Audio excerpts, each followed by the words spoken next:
Metro Manila. Sa ilang mga dokumento ay peke. Hindi rin legal ang employment na ipinangako sa kanila. Sa mata ng batas, mananagot ang sangkot at may sala. Dahil sa bawat paglabag, may karampatang parusa. Alamin ang mga pananagutan sa likod ng mga bawal. Dito sa Hoy! Bawal Yan! Tuwing Sabado, alas 11:30 ng umaga. Dito lang sa DZRH TV.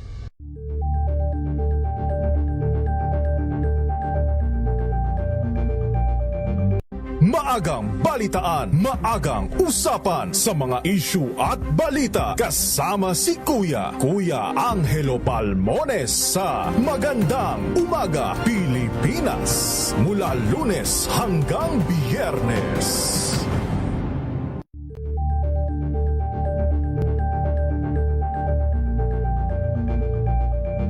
Tumunog na ang gandingan para sa kalikasan. Ang nagkamit ng parangal bilang Best News Anchor ay walang iba kundi si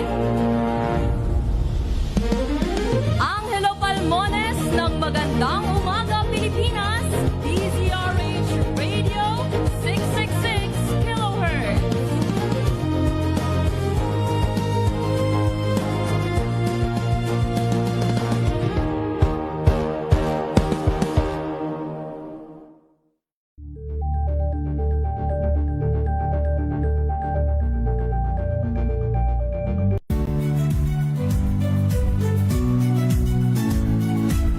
Magandang araw mga kaibigan. Ito po ang inyong balerina ng bayan, si Lisa Makuha Elizalde, na nag-aanyaya sa inyong samahan kami at ang aming mga espesyal na panauhin para sa kalahating oras ng masayang kwentuhan sa aming programang Art to Art, kung saan ang usapang sining at kultura ay para sa lahat. Huwag kaliligtaan, tuwing linggo, alas 3:30 ng hapon, dito lamang sa DZRH Radio, DZRH TV, at via online streaming. The Better News. Una sa Pilipinas, una sa Pilipinas. NBS, Trending and Viral Show. Nakahandang sa ating balitan mga kaibigan sa Rapido Hataw Public Service Hour. Siyempre pa, una sa Pilipinas. Una Ayan sa... ang kabuhanan din pala tuntunan ng break time. Sabay nyo na po ang mga balita at talakayan sa Balansyado. Maraming sa... We've got you covered. From the hottest hits, exclusive interviews, kilig to the bones fan meet experience, and hataw performances of your favorite stars. Saturdays, 12 noon, dito lang sa DZRH TV.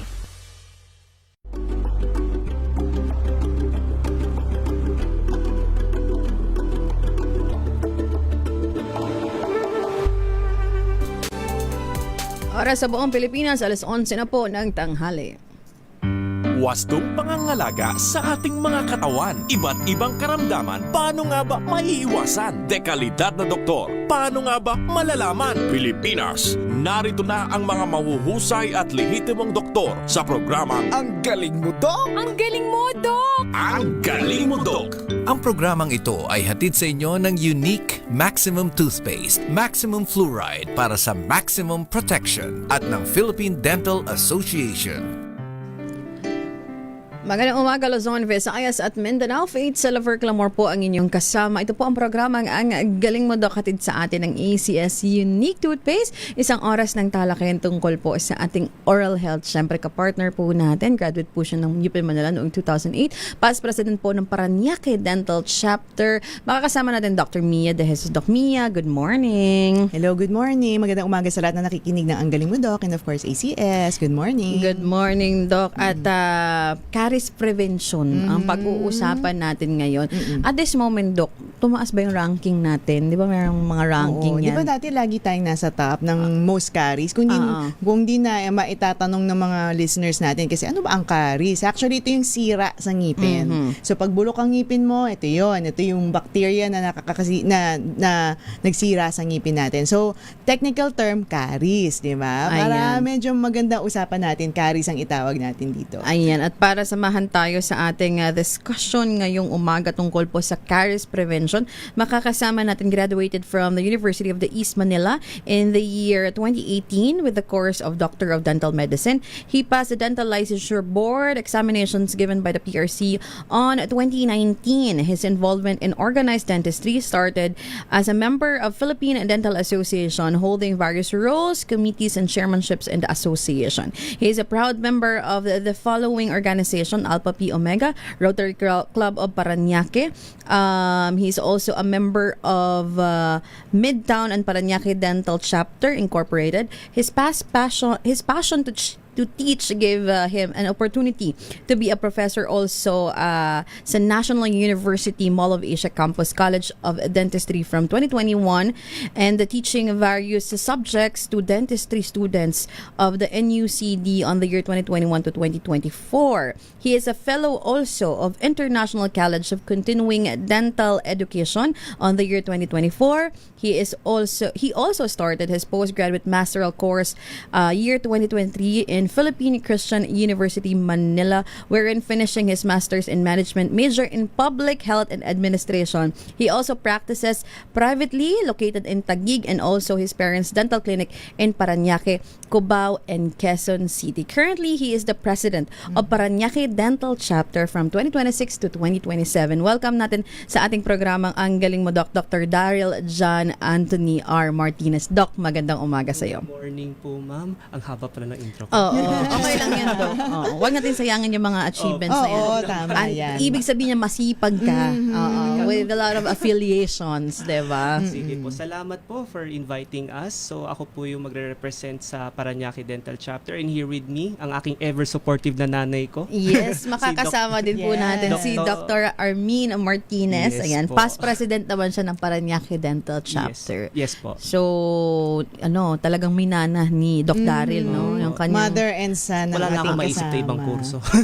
So, Team Parañaque Dental Chapter pala ngayon. Knowing Doc Mia was also a former president of Parañaque Dental Chapter. Anong year yung Doc Mia? Ay, 2016. Ayan. Di ba ako, proud naman ako doon na naka-10 taon na. Nakalipas. Alami na nagbago mula noon. Active pa rin naman kayo, Doc. Oo naman.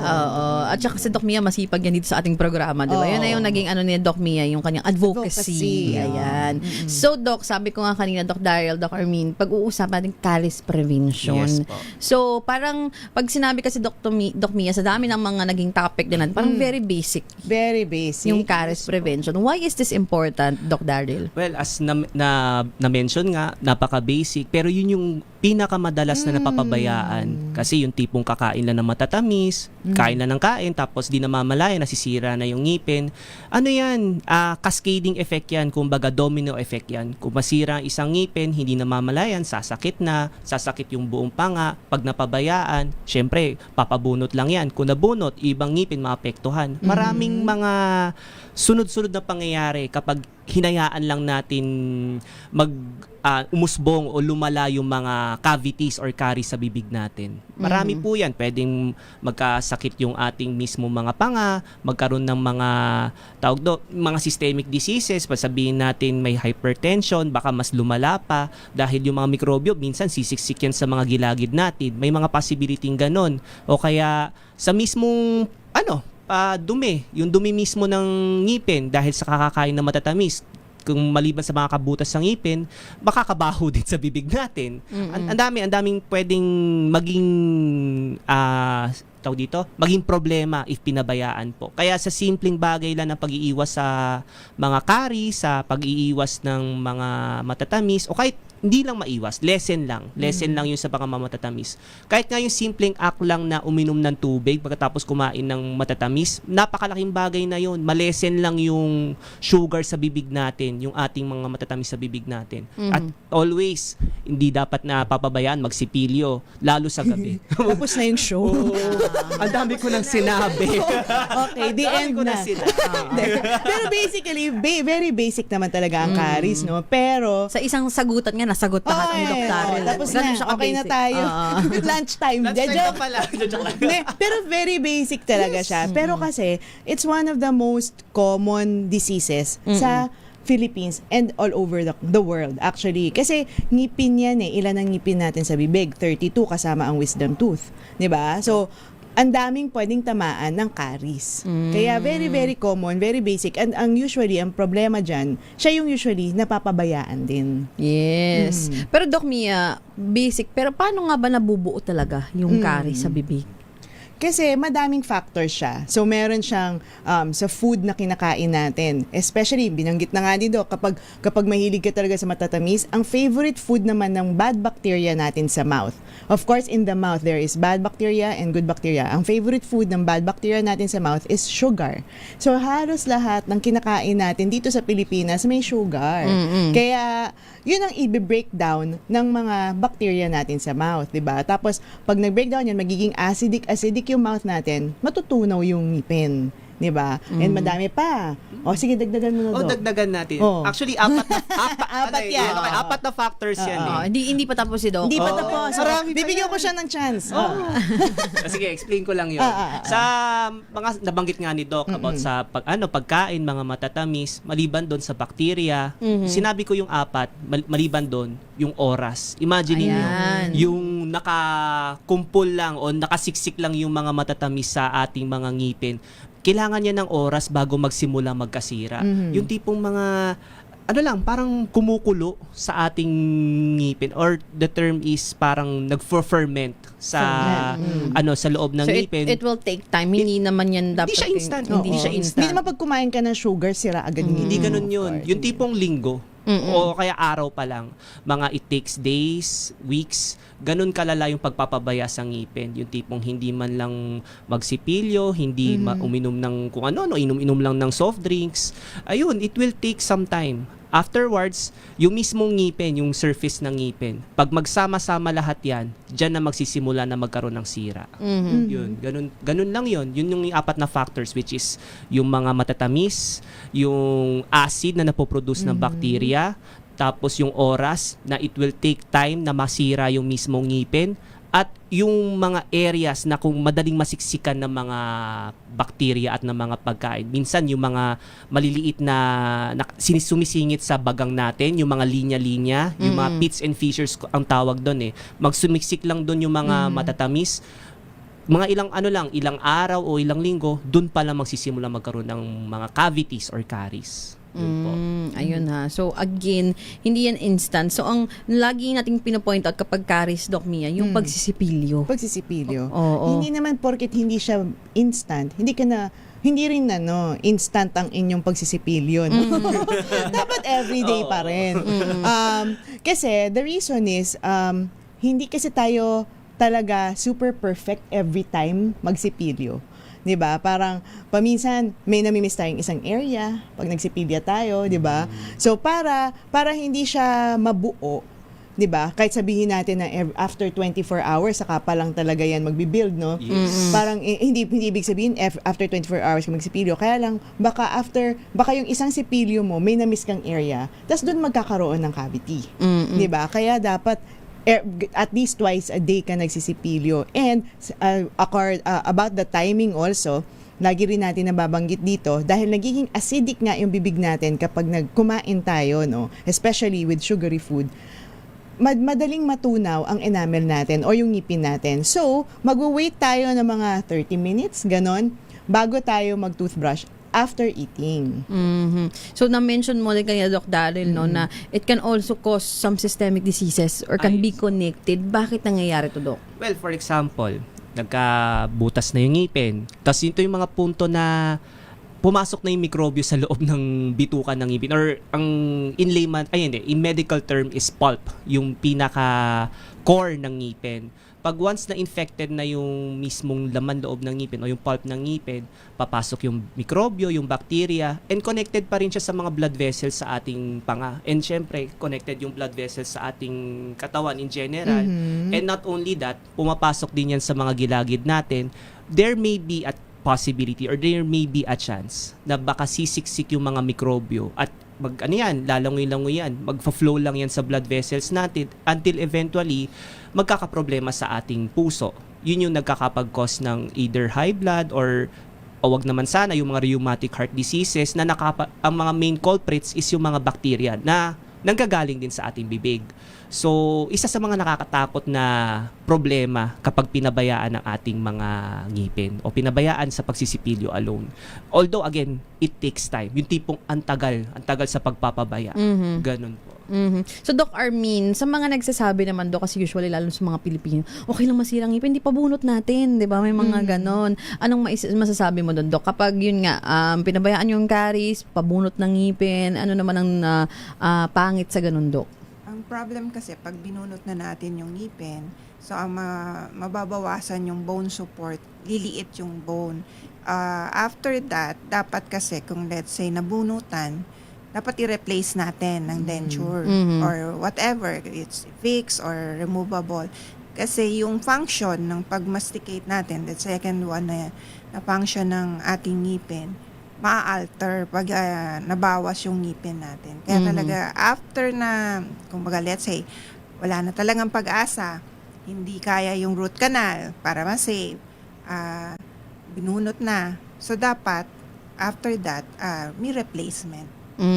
Ito yung sinasabi natin, Doc Mia, no, sa ating ilang mga episodes na iba pa rin talaga pag natural teeth yung ginagamit mo kapag kumain, di ba? And yung iba kasi hindi lang basta bunot ang kailangan kapag sobrang sira na. May mga ganun, di ba, Doc? Oo, syempre kapag lumala pa yan, edi mas matinding surgery pa. And sometimes sa totoo lang, akala lang ng patients mura ang bunot eh. Pero upfront, mas mura talaga ang bunot kaysa saving it. Pero after bunot, ano bang gagawin mo? Implant. O di ba na daang libo na rin ang presyo or denture. Ganon din. So gumastos ka rin, might as well gumagastos ka para ma-save you or prevention, di ba, ng pagsira ng ngipin. Ayan. Babalikan po natin itong ating talakayan. Kasama po si Doc Armin Martinez, Doc Daryl Martinez, and Doc Mia sa ating programang Ang Galing Mo, Doc, hatid sa atin ng ACS Unique Toothpaste, Caries Prevention. Paano nga ba natin maiiwasan yung pagkasira ng ating mga ngipin? Sasagutin po natin yan sa pagbabalik po ng ating programang Ang Galing Mo, Doc, pagkatapos lamang ng ilang paalala.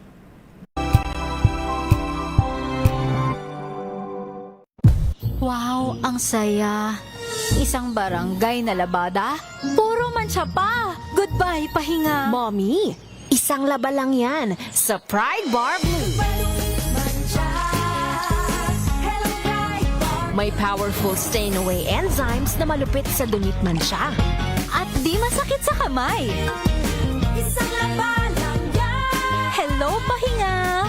Hello, Pride Bar Blue. ACS. Tanggaling-galing mo, Smart dishwashing paste ko. Pritong ulam na masebo, plato o kaldero.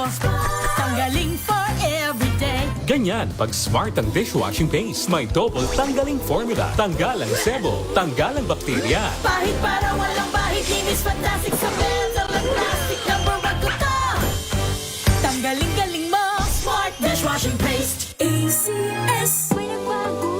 May arte. May budget. Akala nyo lang yon. So solid. White Rose Papaya, wow, White Rose. White Rose Papaya, wow, White Rose. White Rose Papaya. May glow up with White Rose Papaya. White Rose Papaya. May puti power times 2 kasi may papaya at niacinamide. May shea butter and tea tree oil pa. Kutis sulit ang glow up. Glow up with White Rose Papaya. White Rose Papaya. Kutis sulit ang glow up. ACS. Sa lahat ng bagay, simula pa lang, siguraduhing max protection na. Kasi pag kulang ang proteksyon, baka madaling masira. Sa ngipin, dapat may max protection din. Max Alaga ng Unique Toothpaste. With Max Protect Formula. Helps stop cavities before they start. While keeping breath fresh. Try Unique Maximum Fluoride Protection. Para Max Alaga, Max Protektado. ACS.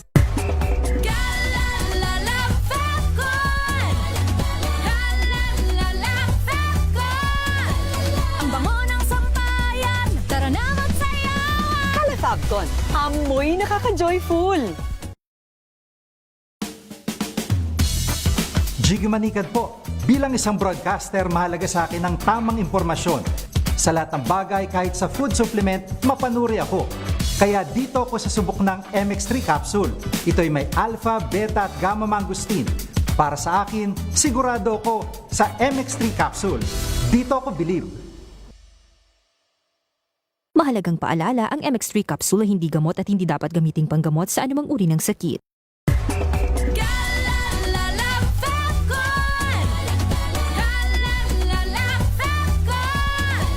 Ang bango ng sampayan, tara na magsayawan! Calefabcon, amoy nakaka-joyful.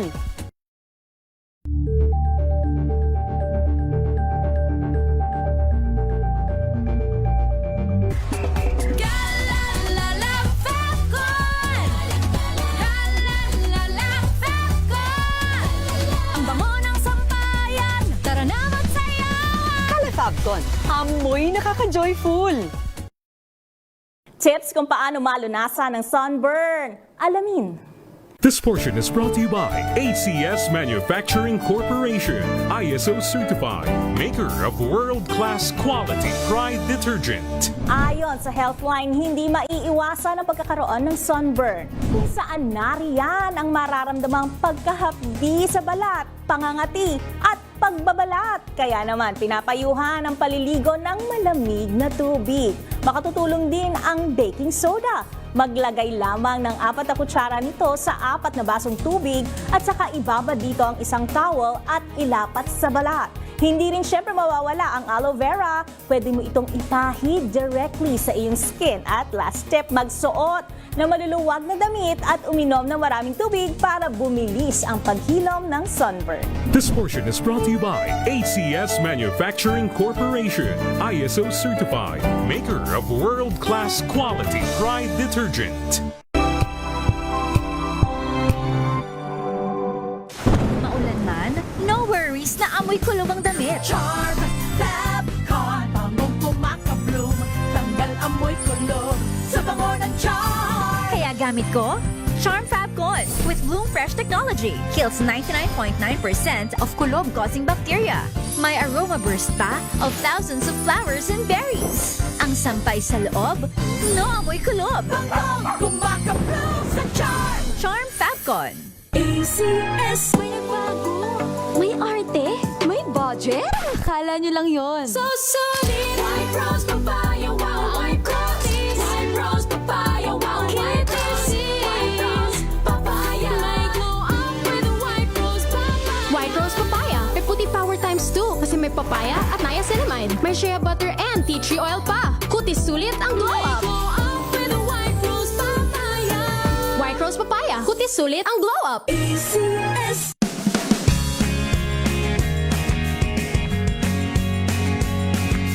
Now we are unboxing MX3 coffee.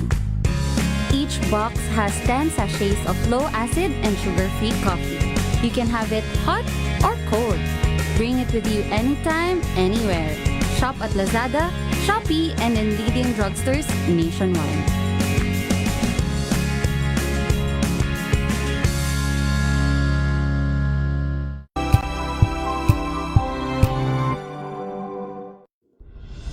Tuloy-tuloy ang pagtulong. Tuloy-tuloy ang galing mo, Doc!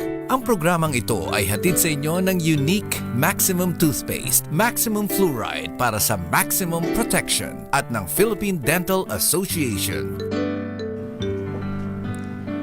Tayo po ay nagbabalik sa ating programang Ang Galing Mo, Doc. 21 minutes makalipas po ang alas 11 ng umaga. Tuloy-tuloy ang ating talakayan tungkol sa caries prevention. Kasama pa rin po natin si Doc Armin Martinez, Doc Daryl Martinez, and Doc Mia. So, Doc Daryl, ang tanong, kapag may caries ba, ano ba ang mga pwedeng maramdaman, mga sintomas nito? Ganito. Pag nagsisimula pa lang yung caries or cavities, madalas or most of the time, walang nararamdaman ng pasyente. Diyan nagsisimula yung pagpapabaya. May mga notion tayo sa Pinoy, may notion tayo na pag wala pa nararamdaman, ay, di ko muna to papadala sa ospital o di ko muna to papadala sa dentista. Kasi wala pang nararamdaman eh. Yeah. The only time na lalapit na siya sa dentista ay pag sumakit na yung ngipin. Nagkataon, pag sumakit na yung ngipin, hindi pa sigurado kung kaya pang mapastahan. Baka umabot na sa punto na invade na yung pulp o yung laman loob ng ngipin. Pag umabot sa ganun, hindi na uubra ang pasta. Either bubunutin na or ipapa-root canal treatment, which is either way magastos or sayang naman yung ngipin. Mm-hmm. So, sa mga ating nakikinig ngayon, pag may napansin pa lang kayong maitim or konting sira pa lang, huwag niyong hintayin sumakit. Oo, huwag niyong hintayin mangilo. Kung mangingilo yan, much better, puntahan nyo na. Padentista nyo na yan. Pero pag may napansin kayong butas, again, huwag niyong hihintayin sumakit yan. Pag once na sumakit yan, hindi pa sigurado kung kaya pang pastahan yan. Opo. Yun lang po. Ayan. So again, yan kasi yung madalas na talagang ugali ng mga Pinoy, di ba mga Dok? Parang kung hindi sasakit, di pupunta sa dentista. Pero nagbago na rin ba ngayon mga Dok sa mga clinics nyo? Like marami na kasi nila aware because of social media. Talagang hindi na yung pupunta na lang sa dentista kapag masakit ang ngipin. Ako, oo. I think in general kasi, especially yung mga Gen Z, mas aware na sila and mas concerned na sila sa health. Not just teeth, in general talaga. So, buti na lang nadamay ang ngipin natin dito. Kasi, syempre, especially now, especially social media, pag pangit ang ngipin, hindi maganda tignan sa video, sa pictures, di ba? So, very conscious. So, yun naman ang magandang naitulot ng social media sa atin. So, I feel na nagbago na rin talaga sa kanya. Sila, dahil nga, in general, mas conscious. Kung mapapansin mo, mas marami na ngayong nagsisports, mas marami nagte-tennis, mas marami nagpipickleball, di ba? Mas marami ng tao sa gym. So, in general talaga. At ngayon, mas conscious na sila even sa ngipin. Even sa oral health, no? Especially sa Metro Manila, talaga makikita mo yung difference. And sana maabot nga yung mga provinces natin, di ba? Yung mga far-flung areas. I'm pretty sure meron din. Yun nga lang, yung mga hard-to-reach areas, yun lang yung mga hindi natin sure, kung kaya pa. So, kapag may caries na, mga Doc Daryl, Doc Armin, ano ba ang pwedeng gawin? Ganito, pag nagsisimula pa lang, wala pa kayong hindi pa sumasakit, syempre pupunta sa dentista na. Pero may mga moments na may napansin kayong, may tawag dito white spot lesions. Ito pa lang yung pinaka-earliest or pinaka-panimula ng caries or panimula ng cavities. Ito pa kaya pa tong i-reverse kumbaga. Ang gagawin lang naman nila, syempre bawasan yung pagkakain ng mga matatamis, inom ng mga soft drinks, bawasan muna. At yun, ugali magsisipilyo. In time, yung white spot lesions yung mga maliliit na namutla, parang namutla yung ngipin. Eventually, magtutugma na yung kulay niya dun sa natural na kulay ng ngipin. Ibig sabihin, na-reverse na yung white spot lesion na yon. Pero pag once na pinabayaan yon, ayan, yung white spot na yan, mangingitim na yan, magiging cavity na yan, magiging butas na yan. Ayun na yon, irreversible na yon. Kailangan na talaga magpa-dentista para magpapasta. Yun lang po yung mga only options niyan. Syempre, yung sipilyo nyo, yung mismong toothpaste nyo, dapat may fluoride yan. So, yun yung mga dapat gamitin, yun yung mga dapat gawin, magsipilyo, bawas ng pag matatamis, and magpa-cleaning, syempre, and inom ng tubig. Importante rin yun. Dalas kasi yung soft drinks ginagawa ng tubig Kaya yun lang po yun, yung magagawa ng mga tao pag may napansin ng may sira sa ngipin. For adult, pero sa mga bata, Doc, na yun yung madalas din talaga na biktima ng caries, no? Doc Armin, as a mom, ano ba ang usually na advice mo sa mga parents, no, na nahihirapang alagaan yung kanilang mga, especially yung kanilang oral health? Sa mga bata kasi, minsan meron tayong tinatawag na yung bottled feeding caries. Yan yung yun yung mga napapabayaan ng mga mother na yung sa bote, yung nabababad. Nabababad. So kapag aware tayo na matamis yun kasi, may sugar kasi yun. Dapat ang after ng pag-dede ng bata, dapat water. Tapos i-clean. Kapag baby kasi, pwedeng swab lang. Yung sinaswab ng talagang i-clean mo ng ating fingers. Meron kasi tayong gauze or pagka medyo nag-edad na, meron parang yung mga nabibili na ilalagay sa daliri, parang toothbrush. Yun, gagamitin mo rin. Din yun. And then, pag nasa daycare na, pag kaya na, it will start sa 3 to 4 years old. Dapat nadadala na natin sa mga dental clinic para yung mga bata na i-educate at nasasanay sa mga dentista, and then eventually kaya na nilang mag-open ang mouth, ma-check natin yung oral cavity ng bata, and then pwede na tayong mag-perform ng kahit simple cleaning.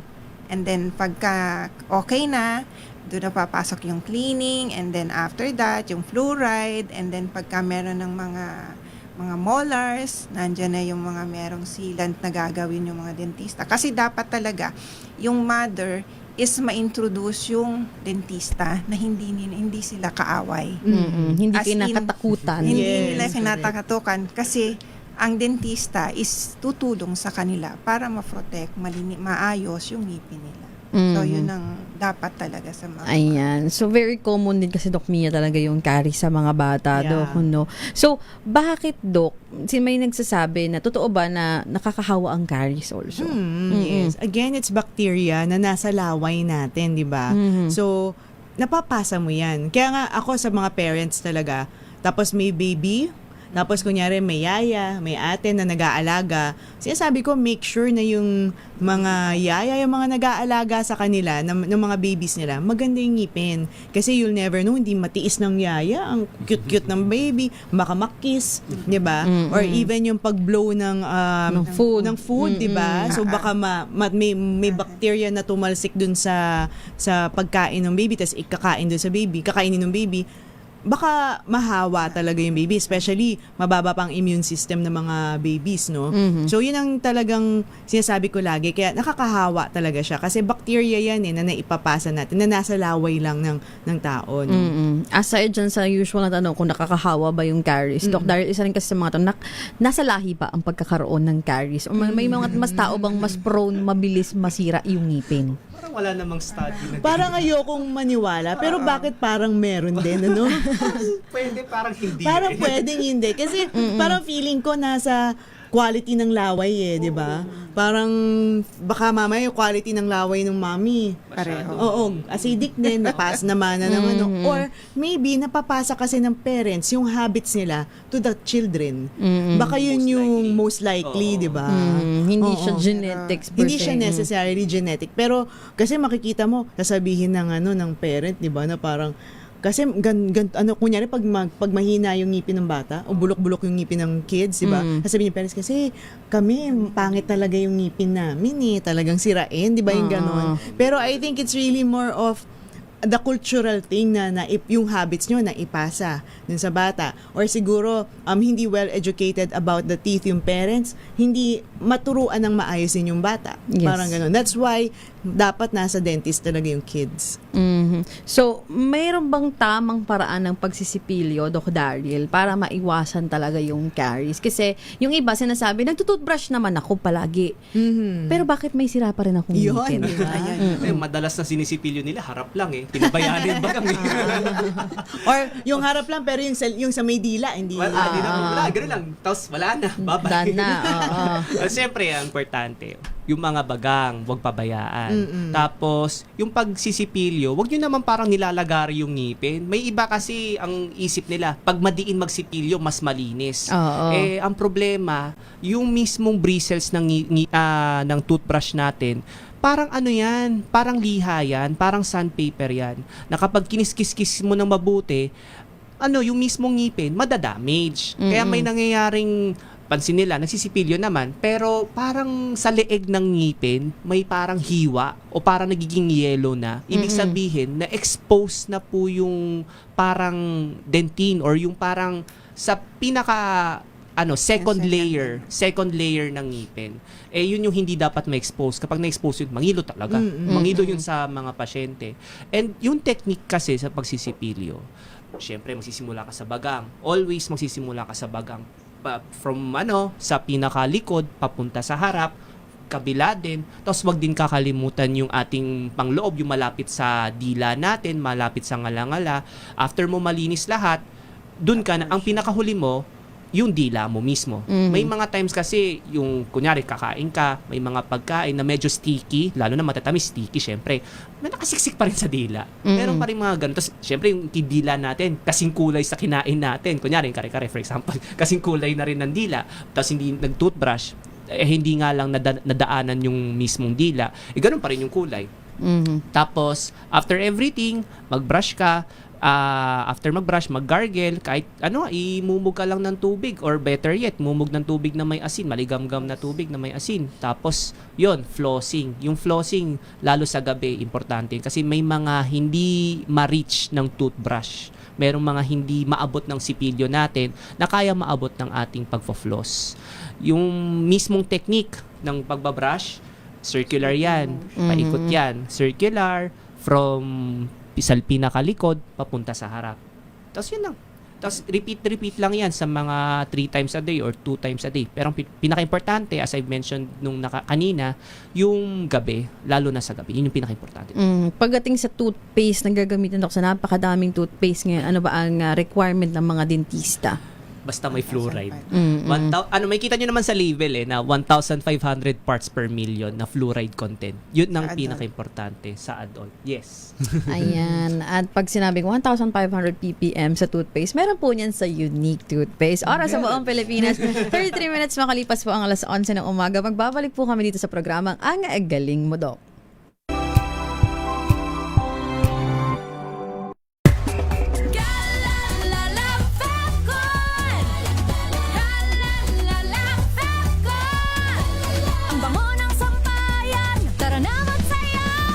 Fabcon, amoy nakaka-joyful!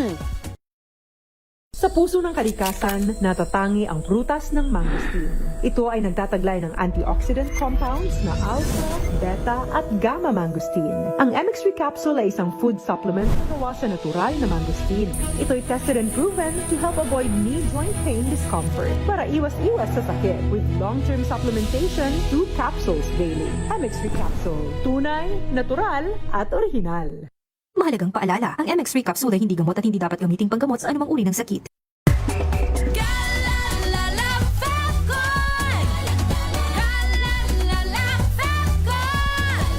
Ang bango ng sampayan, tara na magsayawan! Fabcon, amoy nakaka-joyful!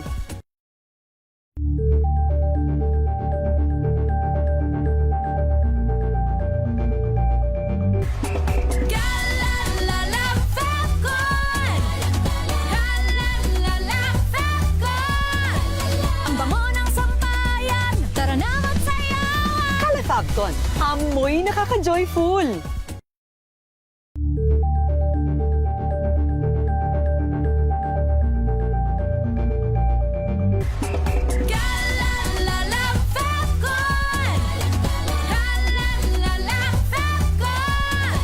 Ang bango ng sampayan, tara na magsayawan! Fabcon, amoy nakaka-joyful!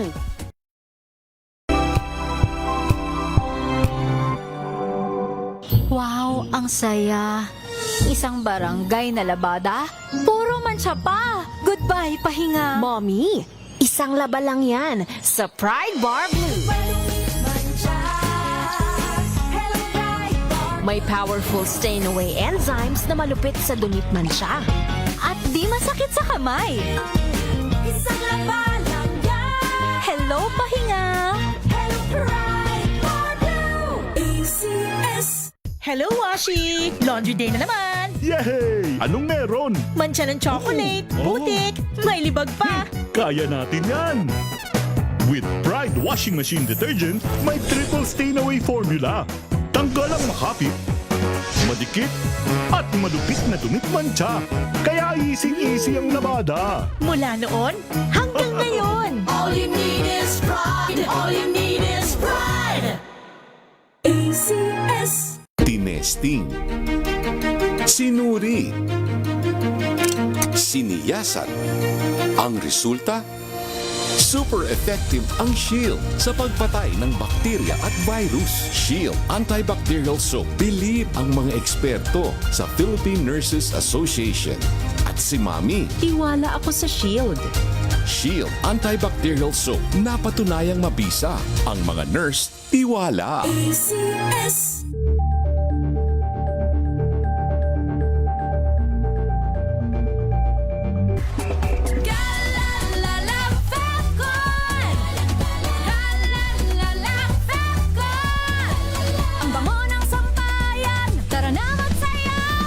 Fabcon, amoy nakaka-joyful!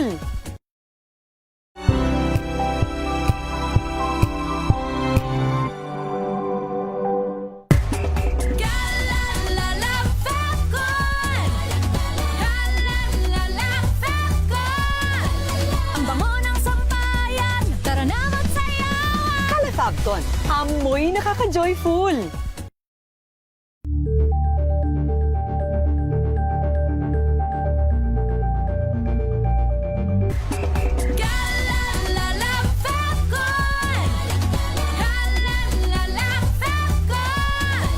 Ang bango ng sampayan, tara na magsayawan. Calefacton, amoy nakaka-joyful.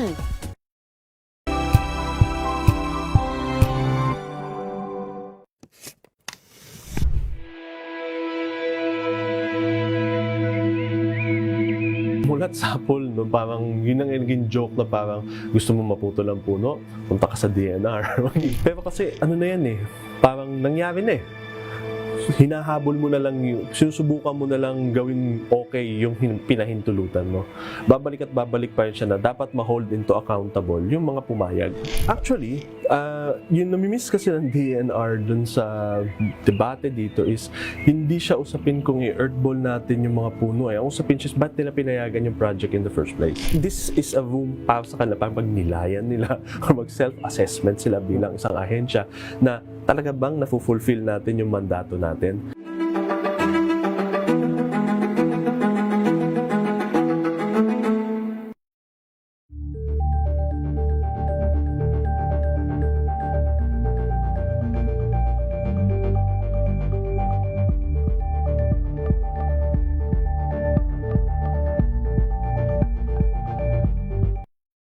Mga balitang gigising sa inyong umaga. Mga balitang kailangan mong malaman. Mapapakinggan sa ACS Balita sa 2x2.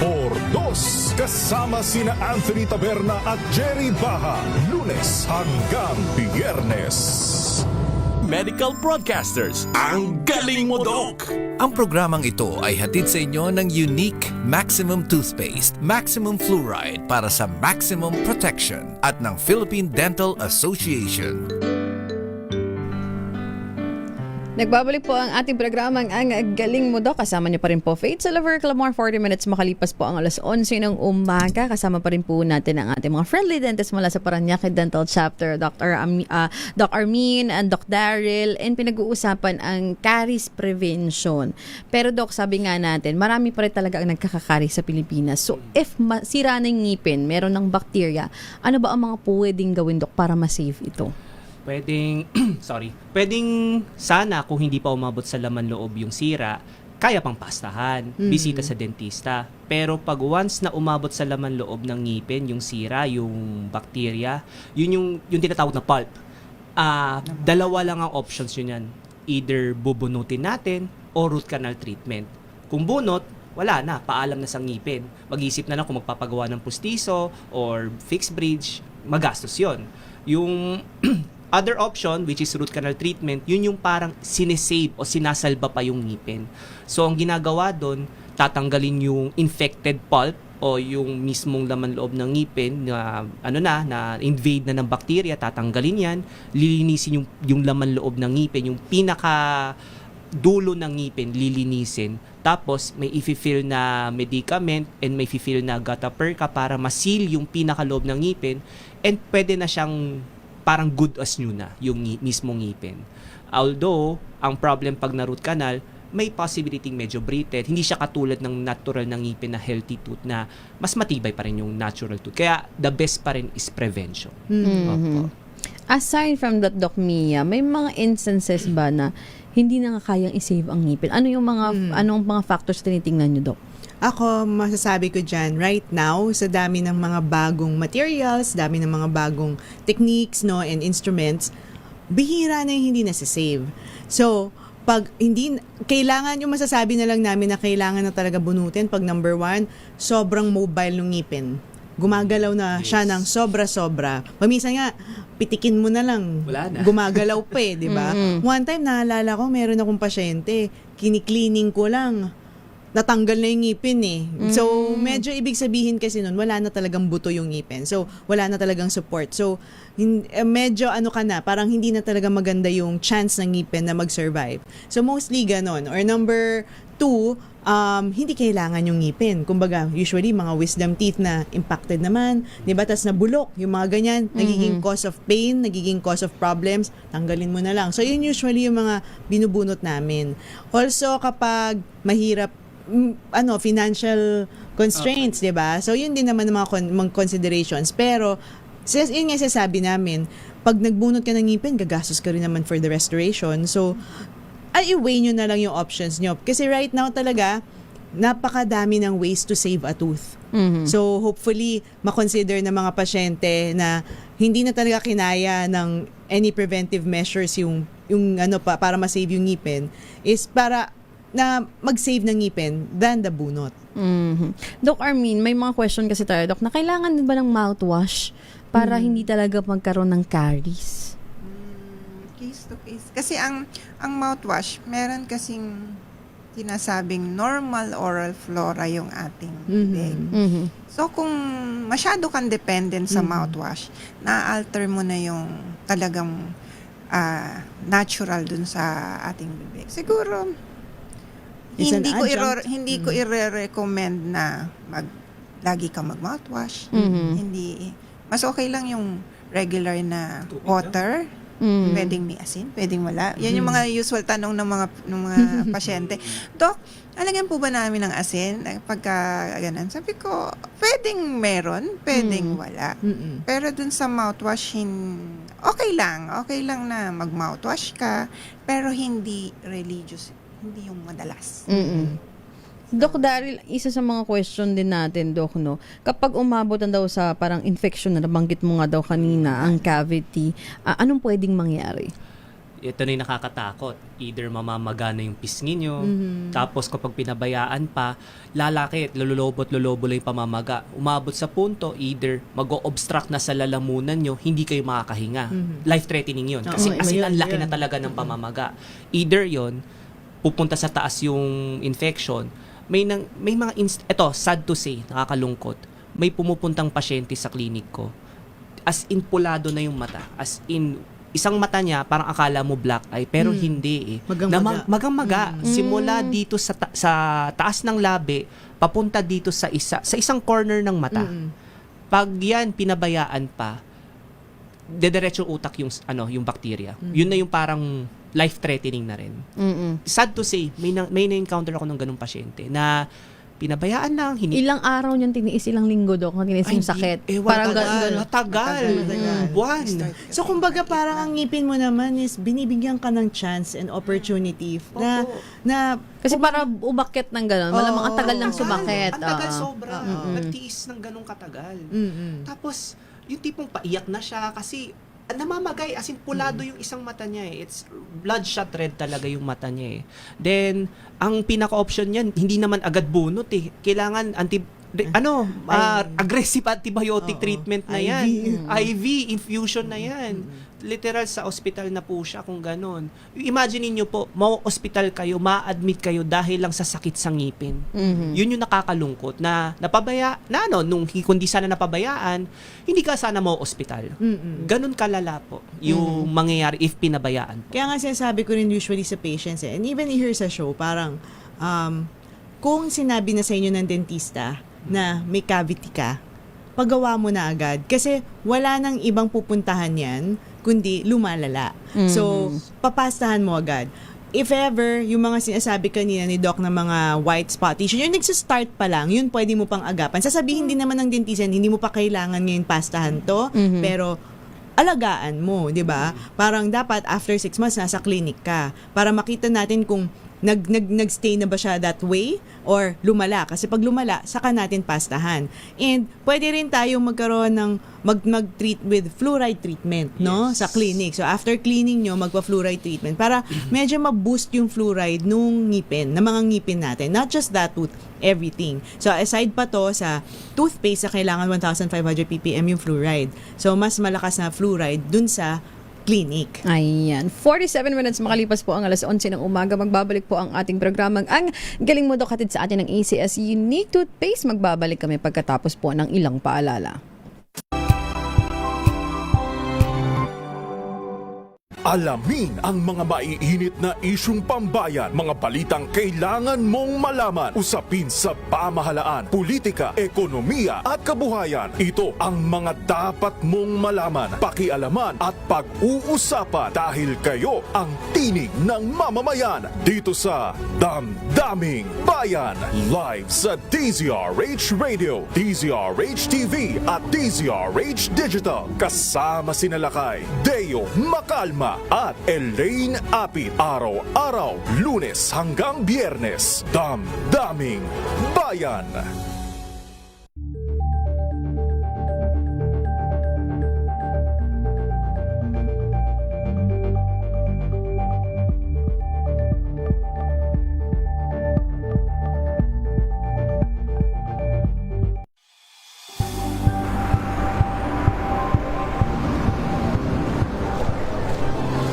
ating mga eksperto. Dito lang sa Expert Opinion. Ito ang The Better News. TNVS. Trending and sa kwento, iba't ibang anggulo. Dito sa Hoy. Bawal pananagutan. Ating tatalakayin dito sa Hoy. Bawal yan. Pilipino, dito lang sa DZRH. Matchable entertainment and lifestyle. Ito ang MBC TV Network News. Una sa Pilipinas, una sa Pilipino.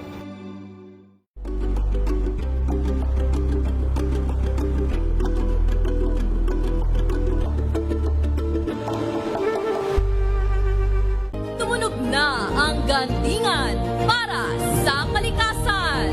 Ang itinanghal bilang Best AM Radio Program Host ay si Cesar Chavez para sa special on Saturday ng DZRH.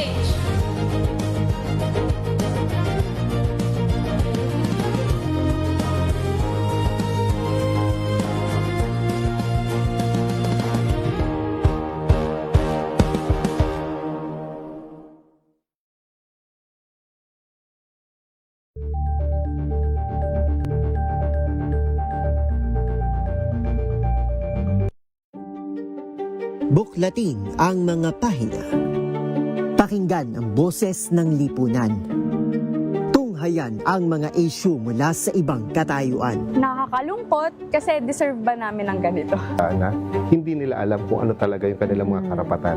Yung gobyerno, tinulungan nila yung kanilang magsasaka. Pinapatahimik. Medical Broadcasters, ang galing mo, Doc! Ang programang ito ay hatid sa inyo ng Unique Maximum Toothpaste, Maximum Fluoride para sa maximum protection at ng Philippine Dental Association. Tayo po ay nagbabalik sa ating programang Ang Galing Mo Dok, hatid sa atin ng ACS Unique Toothpaste. So, again Dok, bago natin tapusin yung ating talakayin tungkol sa caries at pumunta sa mga proyekto ng Parañaque Dental Chapter, Doc Armin, bilang isang dentista, ano yung mga tips mo na talagang dapat nilang tandaan para maiwasan yung caries? As a dentist, dapat talaga kasi yung ating mga lahat ng tao aware na dapat every 6 months nagpupunta sila sa dentist. Kahit regular cleaning lang o parang consultation lang. Kasi yung ating masasabi nating yung cleaning, makikita natin meron ng mga calcular deposit yan eh. So kailangan matanggal yan. Hindi naman kasi natatanggal ng calcular deposit yung pagtutoothbrush mo lang, hindi kayang tanggalin. So, kapag napabayaan si calcular deposit, nakasiksik doon, hindi lang caries ang problema natin, kundi yung mismong attachment ng ating ngipin dun sa ating gum. So, nandyan yung papasok yung paggalaw ng mga ngipin natin. So, ang target niyan, yung gums. So, yun ang mai-suggest ko. Every 6 months talaga, gawin natin religiously. Kung hindi naman kaya, as in, hindi talaga kaya, kahit once a year sana. Ayan. Yun. So, sabi nga natin, Doc, meron nga kayong every week, every other week for salon, di ba? Nails, di ba? Talagang... araw, hindi nga, 2 hours na lang of Madami your pa nga time in 1 year. Mas mahal pa nga daw yun. May araw pa magsalon eh, no? So very important po yung pagbisita sa inyong mga dentista, no? And Doc Daryl, ikaw naman, Doc, mga talagang kailangan nilang tandaan kasi with all the products, 'di ba, being sold online ngayon, may mga pampaputi ng ngipin, may mga iba't ibang klaseng toothbrush. Oo. Ano ba ang pinaka-basic talaga, Doc, that can really prevent them in having caries? Hindi naman nakaka-prevent ng caries yung whitening. Hindi naman. Pero ang whitening kasi sa totoo lang, ano yan eh, binabawasan mo yung tooth structure para pumuti yung ngipin, para pumutla eh. Kaya hindi ako hindi ako sang-ayon sa mga ganun eh.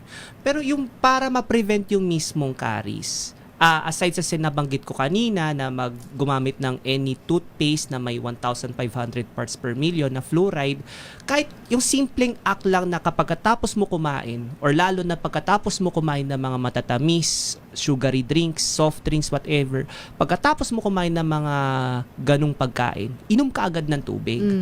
At least ma-flush down man lang yung mga asukal na nakasiksik sa ating bibig. Malesen man lang yung asukal sa bibig natin, yung acid medyo malesen din gamit ng pag-iinom ng tubig. Yun ang, kahit yun lang, malesen lang yung sugar, malesen yung acid sa gamit ng pag-iinom ng tubig. Pero other than that, yun, toothbrush, kung magma-mouthwash, hindi naman all the time, pero yes, mag-gargle ka rin ng tubig. Yun lang. Hindi naman kailangan electric toothbrush, Doc. Hindi naman. Kahit ano, basta ako kung saan ako komportable. Soft bristles. Soft bristles, better. Huwag lang yung mga hard bristles. Dahil sobra-sobra naman yung yung dentin. Diba? Pwedeng magasgas. So, ayan, Doc Armin, Doc Daryl, bilang mga heads ngayon, si Doc Daryl being the current president of Parañaque Dental Chapter, ano ang mga proyekto mo, Doc, sa inyong community? Nako, etong June pa lang, puro mga nalulula na ako. Kasi itong this coming next month, meron kaming first scientific seminar and induction ceremony. And etong year na to is the 35th year ng Parañaque Dental Chapter. So, 25th ako nun. 30, diba? Tama, 10 years nga.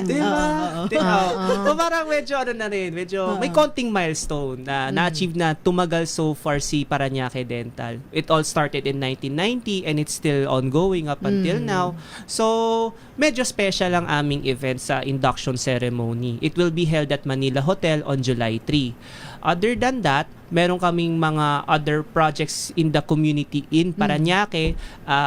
We plan to hopefully serve the health promotion such as yung Smile Smart project which started 2 years ago and we plan to continue it, which is yung tuturuan namin yung mga daycare teachers sa bawat daycare centers ng bawat barangay sa Parañaque para maturuan ng mga daycare teachers yung mga bata doon na kung paano alagaan yung ngipin, anong dapat kainin or anong dapat iwasan or kung kakain man, etong dapat gawin mo para maalagaan yung ngipin. Yun yung kino-continue namin project. Also, meron kaming binabalak na dental home which is parang kada buwan pinupuntahan ng mga pasyente para maalagaan yung ngipin nila, which is yung mga basics as dental consultation, tooth extraction, and tooth restoration and oral prophylaxis sa sa aming community sa likod ng Holy Eucharist Parish. Siya parang social actions social action social action activity nila na ginaganap nila kada buwan. Yun yung namin kina-coordinate with the parish church. Yun lang naman so far ang aming mga activities and projects. Sa mga iba pa like sa Eco Dentistry, we plan to soon have what we call this, tree planting or coastal cleanup sa may Parañaque wetlands. We also plan to do that soon and yun, magpo-post na kami ng other announcements sa aming Facebook page po sa Parañaque Dental Chapter FB page po. Yun lang. Ayan. So again, congratulations in advance, Doc. And good luck. happy 50th ba? 35th. Ayan, 35th. Dahil pang 10th si Doc Mia. Tama ba? 25th. So 10 years ago. 10 years ago. Ayan. So congratulations Parañaque Dental Chapter. Narinig din na rin natin yung kanilang ano na yan yung sa mga daycare teachers, diba, Doc? Na it's really important na yung turuan mo is yung mga nasa early childhood, which is very important sa kanilang growing up stage na malaman nila yung importance ng oral health. Also, mabadagdag ko lang, ang important din dyan is sustainability of a project. So, dapat talaga natutuloy-tuloy siya. Bakit nga, Dok, tinuloy-tuloy nyo to? Kasi parang narinig ito sa mga previous president. Because it works. It works. It works. Meron talagang improvement na nung una, walang ka-idea yung mga teachers na kung paano alagaan ng ngipin. Mga mothers mismo na mga anak. Tapos mapapansin mo, sila mismo na-appreciate nila na, Dok, gumaganda yung mga ngipin ng ibang bata. Kasi iba, baby tooth pa yan. Tapos, nung lumabas na yung permanente, mapapansin mo na alagaan na nila yun eh. Doon na nagsisimula yung habit na kapag natutunan sila on an early age na mas maaga pa, doon nila ma-appreciate na ang ganda ng ngipin ko. Tapos doon yung mga simpleng mga bagay, mga maliliit na bagay na hindi nila mapapansin sa una, pero pag tuloy-tuloy, ayun, doon lang bubunga yung resulta sa mga ginawa namin simula pa 2 years ago pa. Ayan. Again, Doc Armin Martinez, Doc Daryl Martinez, maraming salamat, Doc, sa inyong time at oras, and good luck, God bless to your projects in Parañaque Dental Chapter. Of course, Doc Mia, maraming salamat. Yes, thank you, and thank you, ACS. Ayan, sa ating mga tagapakinig at mga nanood sa atin ngayong umaga, sana marami po kayo nakuhang impormasyon tungkol sa pag-prevent ng pagkasira ng inyong ngipin or caries sa inyong mga ngipin. Kasama po natin Unique Toothpaste sa ating programang ito. Batiin ko lang mga nakikinig natin mga kaibigan, si Patrick de la Cruz, Miss Yana Salonga ng Bright Skin Essential dyan sa Nueva Ecija. Oras sa buong Pilipinas, 1 minuto na lang po bago mag alas 12 ng tanghali. Magandang araw pong muli, Luzon, Visayas at Mindanao.